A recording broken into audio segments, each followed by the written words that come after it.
এবার আমি একটা প্রশ্ন করব, যার যেটা মন চাই উত্তর দিবেন। এই পৃথিবীতে গরু আছে না নাই?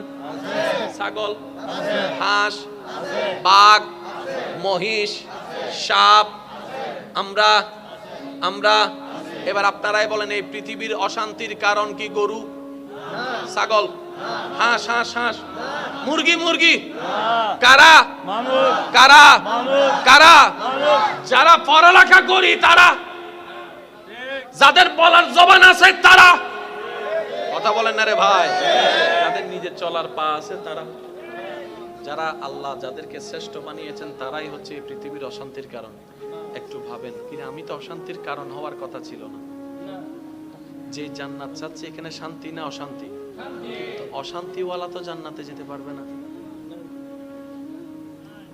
কি বলেন আপনারা? অশান্তিওয়ালার সাথে জান্নাতের কোনো সম্পর্ক নাই, শান্তিওয়ালার সাথে শান্তির জায়গার সম্পর্ক, অশান্তির সাথে অশান্তির জায়গার সম্পর্ক। তো অশান্তির জায়গা কি? জাহান্নাম। শান্তির জায়গা কি? জান্নাত। এবার এই কথাটা বললে আপনারা সবাই আশা করি একমত হবেন। সব শান্তির কথা বাদ দেন, সামনের জনের শান্তির কথা বাদ দেন, চোখে যাদেরকে দেখতেছেন তাদের কল্যাণ শান্তির কথা বাদ দেন।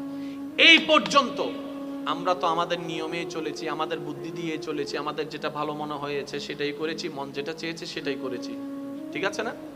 সত্যি করে বলেন তো, এই পর্যন্ত নিজের মন মতো চলে নিজের মন থেকে কয়জন শান্তিতে আছি আমরা? অন্যের শান্তির কথা বাদই দিলাম, নিজের শান্তি তো নিজের কাছে নাই।